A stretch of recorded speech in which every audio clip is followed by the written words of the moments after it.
Assalamualaikum warahmatullahi wabarakatuh.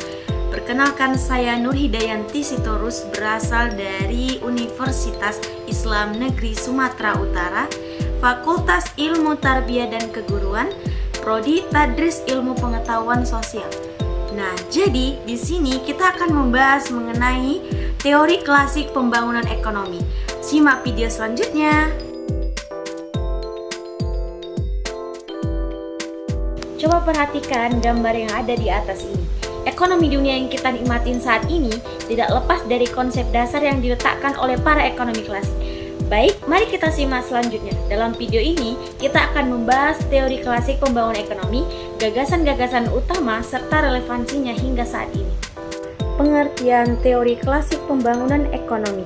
Teori klasik pembangunan ekonomi adalah kerangka kerja yang menjelaskan proses pertumbuhan ekonomi melalui mekanisme pasar bebas, peran tenaga kerja, modal, dan sumber daya alam.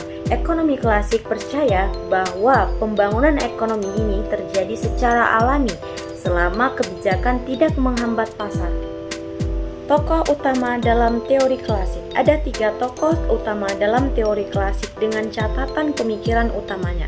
Yang pertama itu Adam Smith. Dalam bukunya The Wealth of Nations, Smith ini menekankan pembagian kerja sebagai kunci peningkatan produktivitas.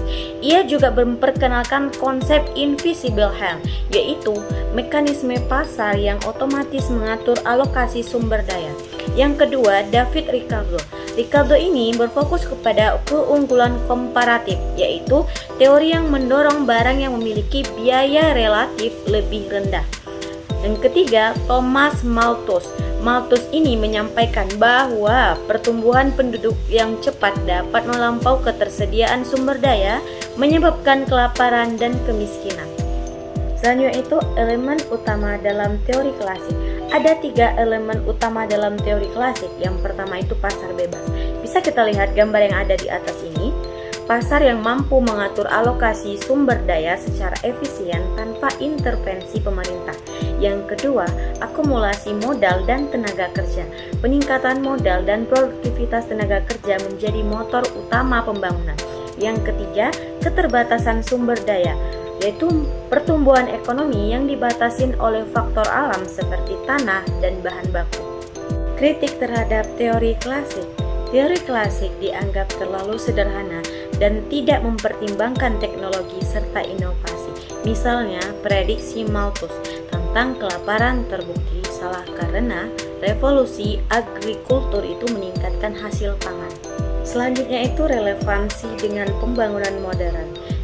Bisa kita lihat gambar yang ada di atas ini. Meskipun memiliki kelemahan, teori klasik tetap relevan terutama di dalam yang pertama, mendorong pasar bebas sebagai dasar ekonomi global.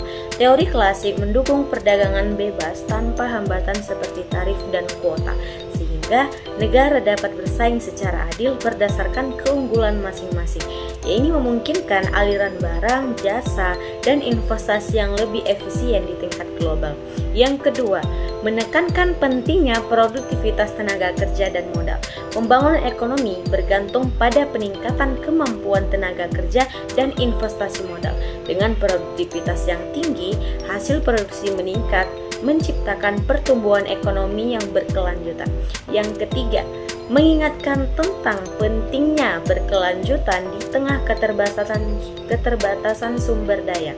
Teori ini menyorotin keterbatasan sumber daya alam seperti tanah dan bahan baku yang harus dikelola dengan bijak agar pembangunan ekonomi ini dapat terus berlanjut tanpa merusak keseimbangan lingkungan.